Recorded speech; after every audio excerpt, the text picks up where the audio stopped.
Free audio post-production by alphonic.com.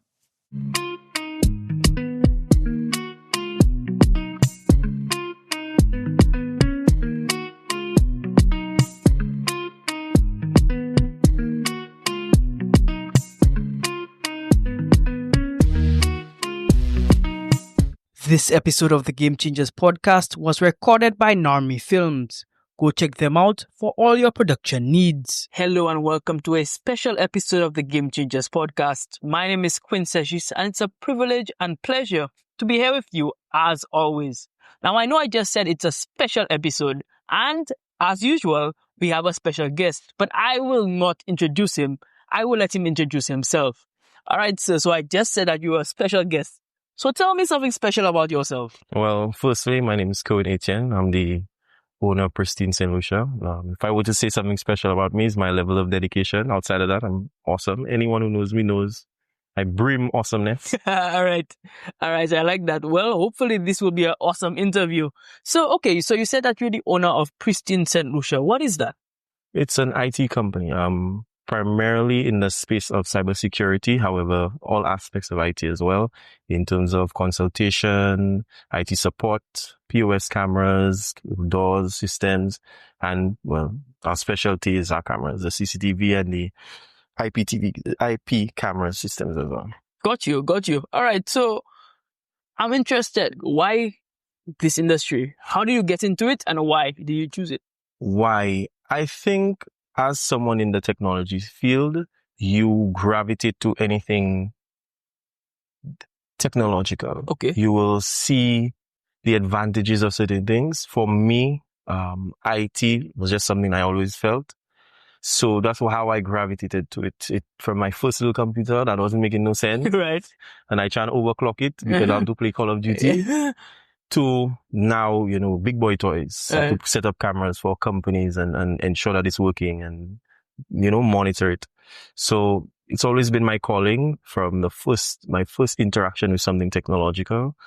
In terms of how you get in the field, I think anybody can. We're exposed to technology every day, all the time, always. So you innately, anything you do, you are exposed to technology, whether it be by sight, by touch, you're exposed to it. So I think there's no barrier to entry outside of just your imagination.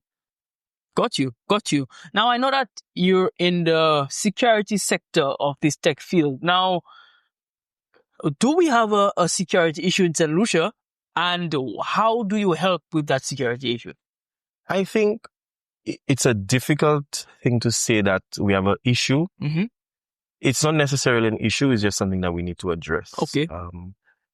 Security you'll never be completely safe. That's true. There's no system. You can have an armed guard. You can have a combat ready officer. You can have guns. You can have a steel door. There will be someone, some way that can get through. Correct. So there's no foolproof security answer, but I believe in mitigation. Putting barriers to entry, making it a little more difficult for people rather than just opening your door. There's a lock, there's a guard. So it's mitigating that. So would I say it's an issue? I think it's something we need to address, but it's not something that can be solved with any one solution. Got you. That makes sense, man. I understand your logic when it comes to that. But I do know that crime in St. Lucia, well, theft-related crime in particular, rose 20% last year, according to the stats from authorities. So do you think that this rise in crime warrants the use of technology in particular? Absolutely. Any issue, any conflict can be solved through some form of technology. For me, what I go through is the cameras. What it does, like I said, it won't solve anything. Mm-hmm. It's a level of mitigation, make it harder.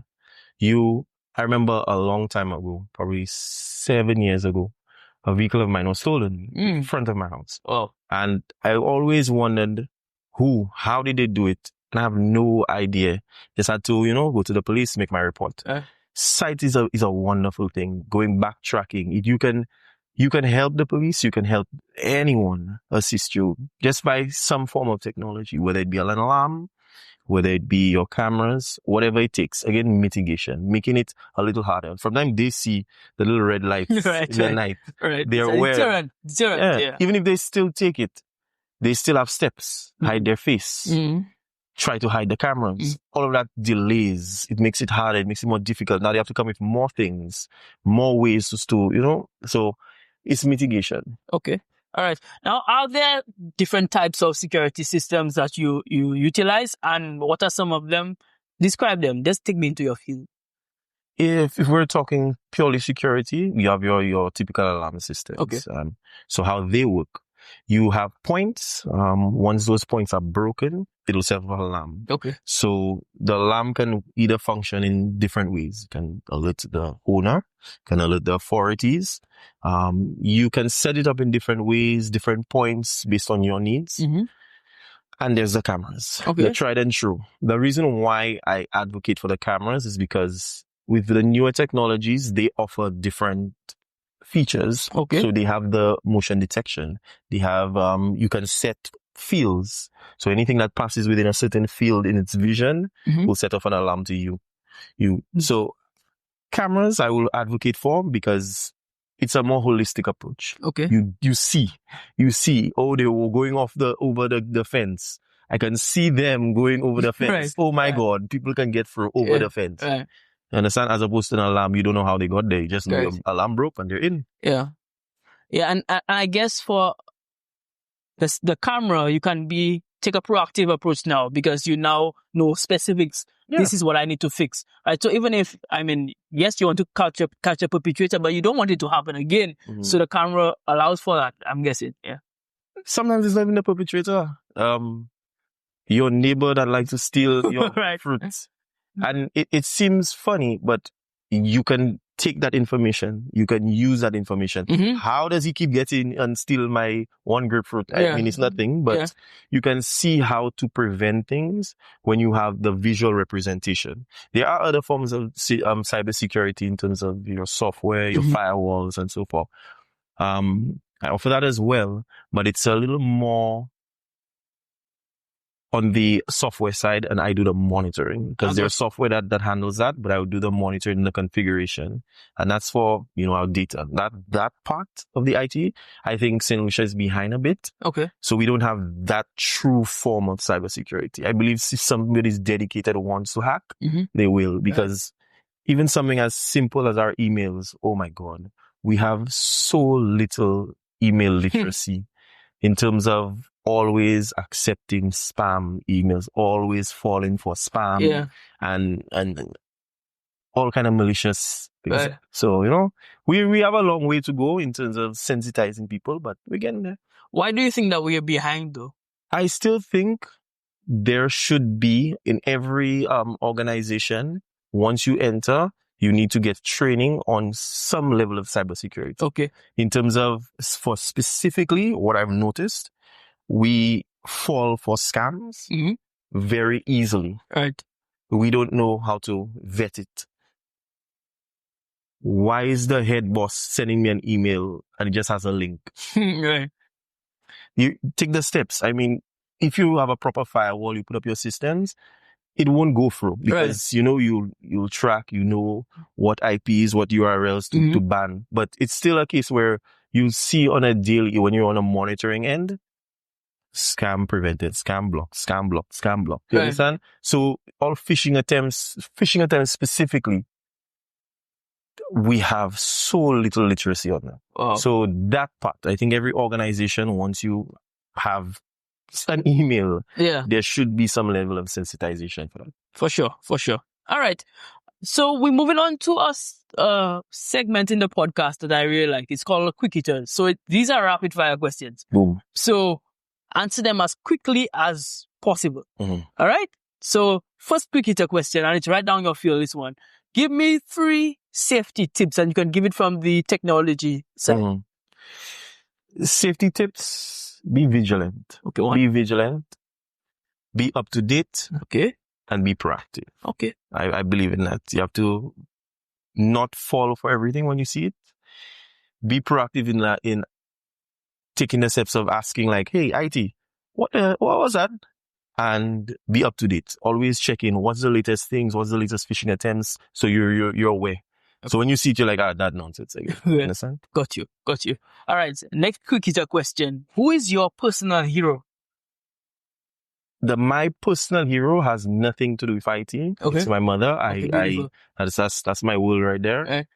She stresses me out all the time, but I will move mountains for that lady. That's my hero. Beautiful, man. And the final quick hitter question, who would you like to see on this podcast? Ooh. That's usually the one that stumps people. I think I would like to see a photographer, but someone who takes us down the path of the creative mind within photography as opposed to stay there and take a picture. Right. You understand? I would love to see that because that's something I'm interested in. Very, very true. Very true. Yes. And we've had some very good photographers on here, but I mean, I'm always open to having more because these guys, everybody views the world a bit differently. Definitely. So you can get, even if you ask these people the same questions, you'll get totally different interviews. It's the approach. That's what I want, like the in-depth. Mm-hmm. Why did you choose this color? Right. What about that saturation speaks to you? You understand? Mm-hmm. It's nerdy to me, but I like these things. For sure. All right. So we're moving on to other questions in this interview.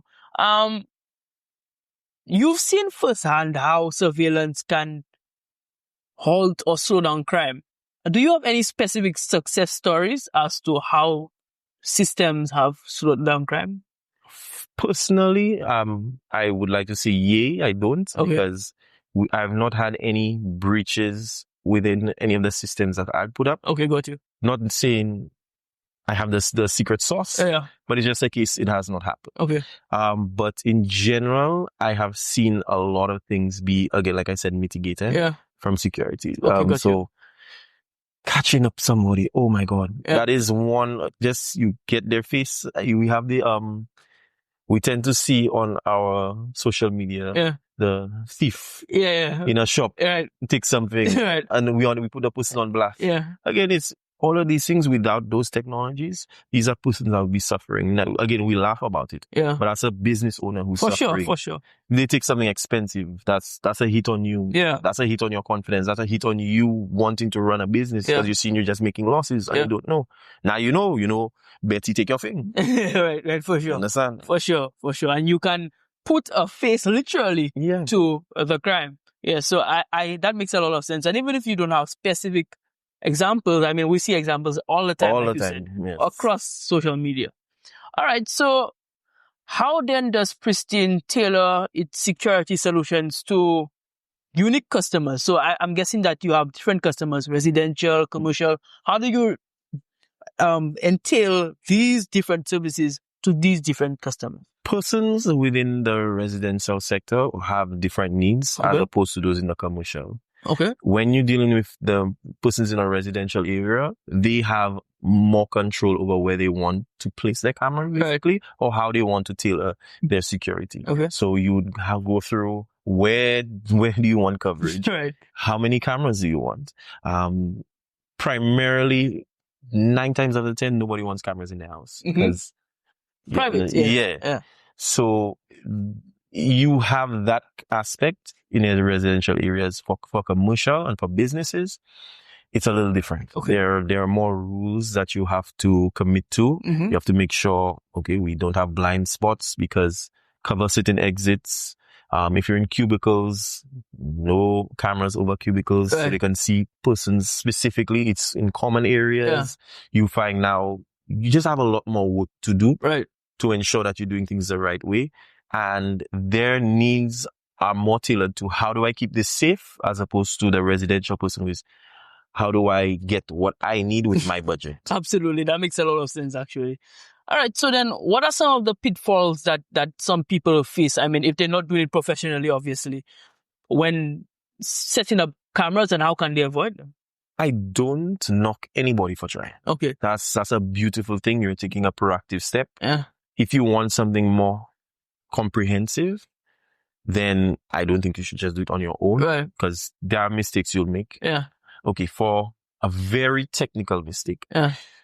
how long you want to run your lines and how the amount of crimps will break the line. Now you have to run a new line. Yes. So even the placement of it, sometimes it will take water. Does that camera, is that camera able to take water? You take a Wi-Fi camera. Right. Do you have coverage? Right, I have 1 bar of signal. They only see it every 4 days. Yeah, right. You understand? So you try, definitely. Do your thing.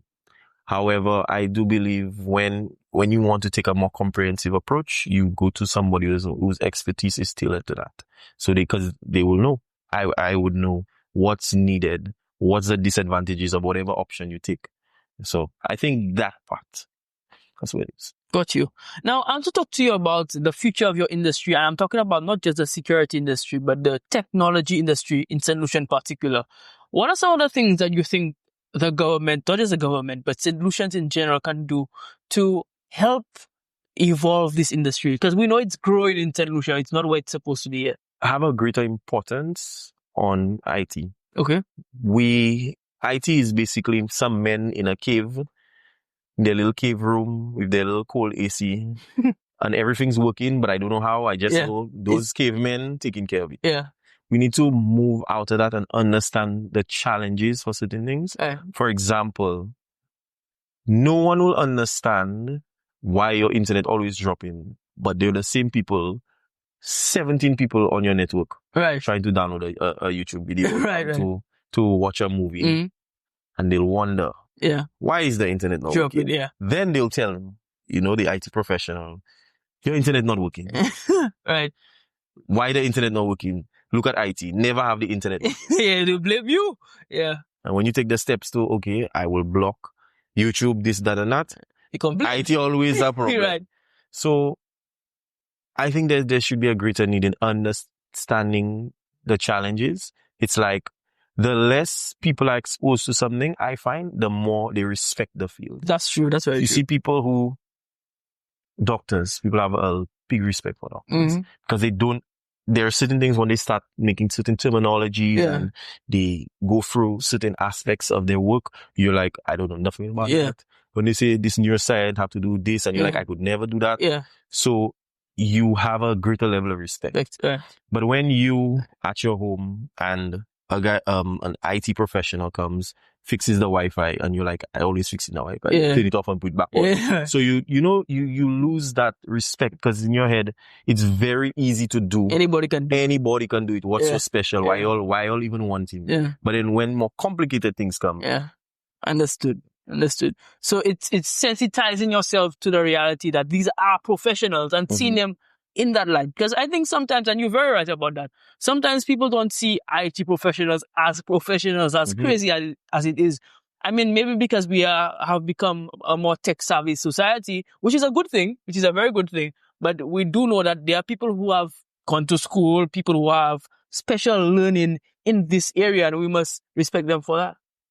Well, it'll always be a challenge because you are exposed to it all the time. Yeah. You have a computer right now. If an app goes down, you know what to do to get it back up. Correct. So you are sensitized to technology. Yeah. There will be aspects of it that you will not understand, and that's where we come in. But even then, you'll still say, I watch a YouTube video and I can do that, Right. But it's the troubleshooting aspects that differentiates someone who knows and somebody who's trying a thing. Good. So once we get that sensitization to get it on that level, it'll be better, but I don't think it'll ever happen because of how exposed everybody is to IT. So it's a hit and a miss. You grab and you lose it one time. Right. Makes sense.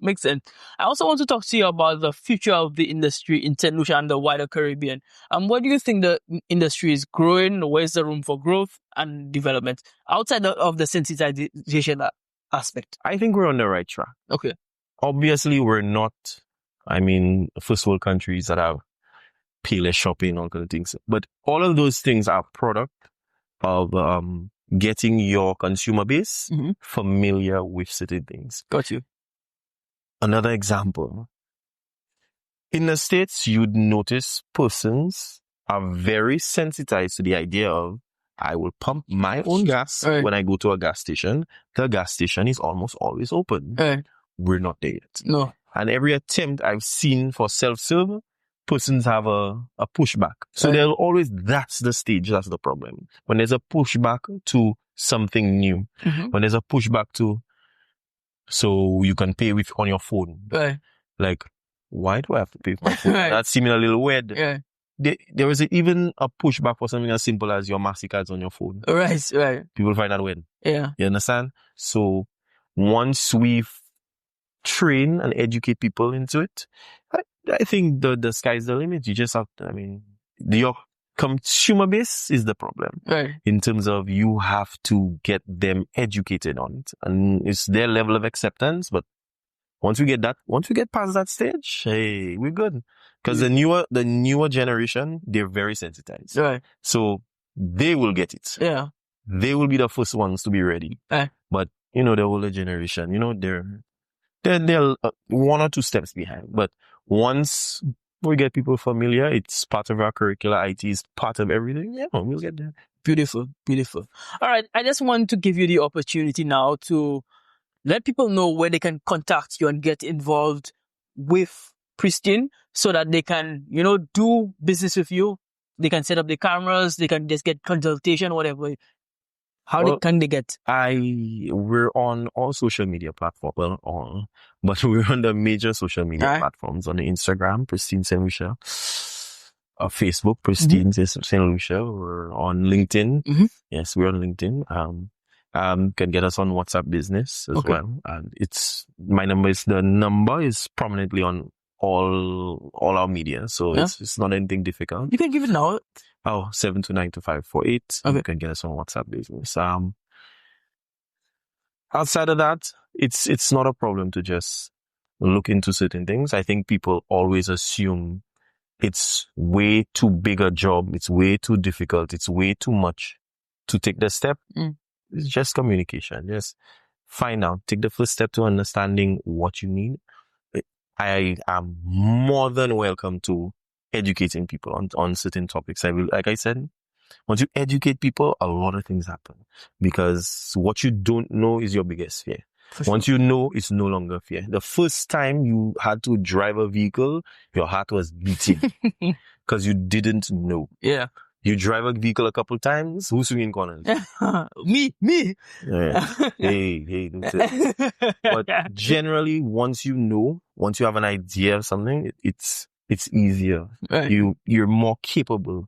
So, educating is a thing I'm more than welcome to doing. And anyone who ever reaches out to me, they know I'm ready. I have my examples and I'm there. Beautiful, man. Bro, thank you so much for coming and agreeing to do this podcast. I learned a lot, and I know for sure my audience would have learned so much from you.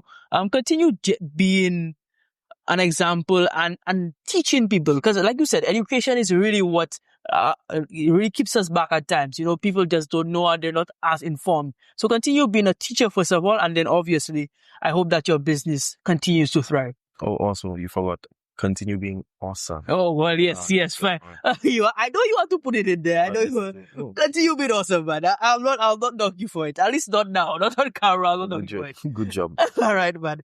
All right, guys. This has been yet another episode. And to thank you for coming on, remember to like and subscribe. Game Changers is available wherever you get your podcast. We are on YouTube, Spotify, and Apple Podcasts. So follow us there. And remember to download the episodes. I know that you guys are busy and might not have time to listen to the episode or watch the episode right away. So download them on audio streaming platforms. That's on Apple Podcast and Spotify. So you can listen on the go, maybe on your way to work, just for some information and inspiration. Anyhow, thank you for staying tuned. And as usual, stay hungry, and I'll see you next time. Bye-bye.